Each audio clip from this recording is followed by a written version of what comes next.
Halo semuanya, aku Lestari dan aku Marsha. Kami akan menjelaskan materi penyusutan arsip mata pelajaran kearsipan. Yuk kita mengenal penyusutan arsip. Apa sih itu penyusutan arsip?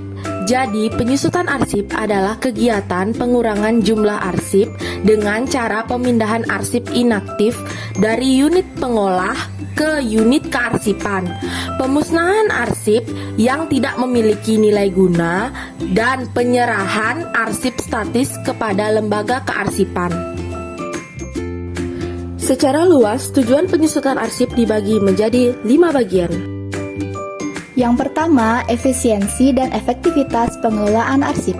Yang kedua, menjamin ketersediaan arsip. Yang ketiga, menyelamatkan bahan bukti organisasi. Yang keempat, mendayagunakan arsip. Dan yang kelima, pengawasan arsip yang bernilai guna tinggi. Apa sih manfaat dilakukannya penyusutan arsip? Yang pertama, tertatanya arsip dinamis di masing-masing instansi pemerintah maupun perusahaan. Yang kedua, terjadinya efisiensi dalam penggunaan ruangan, peralatan, tenaga, maupun dana karena telah dimusnahkannya arsip-arsip yang tidak berguna. Dan yang terakhir, terselamatkannya arsip yang bernilai guna sekunder sebagai bukti pertanggungjawaban nasional. Selanjutnya, kami akan menjelaskan prosedur dan teknik penyusutan arsip.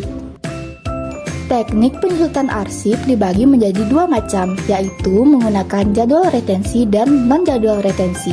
Apabila perusahaan memiliki jadwal retensi, maka perusahaan tersebut bisa menggunakan teknik penyusutan jadwal retensi. Namun, apabila perusahaan itu tidak memiliki jadwal retensi, maka perusahaan tersebut harus menggunakan teknik penyusutan non-jadwal. Tahap-tahap penyusutan arsip terbagi menjadi beberapa bagian. Yuk kita bahas bagian-bagiannya. Yang pertama, pendataan arsip. Pendataan arsip adalah kegiatan mengumpulkan, mengidentifikasi, dan mengolah data tentang arsip pada unit organisasi. Pendataan struktur dan fungsi organisasi dilakukan karena arsip-arsip yang ada pada suatu unit kerja mencerminkan pelaksanaan fungsi-fungsi pada suatu organisasi.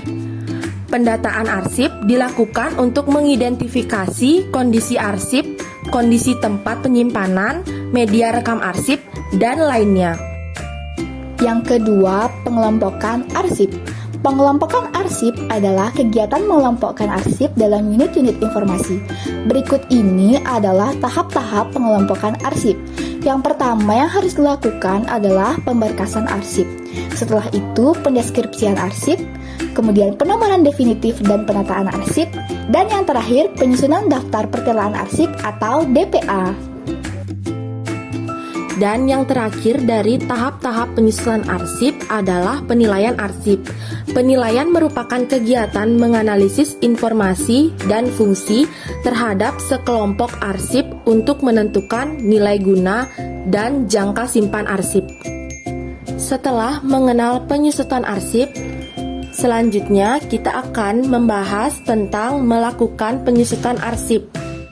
Dalam melakukan penyusutan arsip terbagi menjadi 3 bagian. Yang pertama, pemindahan arsip inaktif. Hal-hal yang harus dilakukan dalam pemindahan arsip inaktif adalah menyeleksi arsip inaktif. Tahap penyeleksi arsip inaktif dilakukan untuk menyeleksi arsip dengan cara melihat jadwal retensi arsip pada kolom retensi arsip. Kemudian, penataan arsip. Kegiatan menata dan mengelola arsip sesuai dengan ketentuan teknis. Penataan arsip didasari pada asas asal-usul dan asas aturan asli. Selanjutnya, kita melakukan pembuatan daftar arsip inaktif. Kegiatan ini dilakukan dengan menyusun daftar arsip inaktif yang dipindahkan dan ditandatangani oleh pimpinan unit kerja. Gambar di samping adalah contoh daftar arsip inaktif.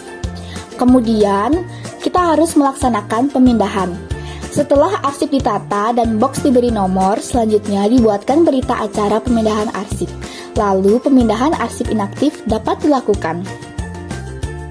Yang kedua, pemusnahan arsip. Berikut ini adalah alur pelaksanaan pemusnahan arsip. Hal-hal yang perlu dilakukan, yang pertama pembentukan panitia, yang kedua penyeleksian arsip, yang ketiga pembuatan daftar arsip usul musnah, yang keempat penilaian arsip, yang kelima permohonan persetujuan atau pertimbangan, yang keenam penetapan arsip yang dimusnahkan, dan yang terakhir pelaksanaan pemusnahan. Pemusnahan arsip dapat dilakukan dengan beberapa teknik. Yang pertama bisa menggunakan teknik pencacahan. Metode ini digunakan untuk memusnahkan dokumen dalam bentuk kertas dengan menggunakan alat pencacah yang dinamakan shredden. Yang kedua itu bisa menggunakan bahan kimia. Metode pemusnahan dokumen dengan bahan kimia yang dapat menggunakan kertas dan melenyapkan tulisan. Yang ketiga bisa menggunakan teknik pulping atau pembuburan. Pembuburan merupakan teknik metode yang paling ekonomis, aman, bersih, nyaman, dan tidak terulangkan. Bagian melakukan penyusutan arsip yang terakhir adalah penyerahan arsip statis. Penyerahan arsip statis merupakan penyerahan arsip yang bernilai guna permanen yang telah lewat masa simpannya. Tahapan penyerahan arsip statis yang pertama yaitu penyeleksian dan pembuatan daftar arsip usul serah, yang kedua penilaian arsip, yang ketiga pemberitahuan penyerahan arsip statis. Selanjutnya dilakukan verifikasi dan persetujuan, lalu dilakukan penetapan arsip yang diserahkan, dan yang terakhir pelaksanaan serah terima. Arsip yang diserahkan juga dilengkapi dengan daftar arsip usul serah dan berita acara serah terima arsip. Gambar di samping merupakan contoh berita acara serah terima arsip. Terima kasih sudah menonton video ini, semoga bermanfaat bagi kalian.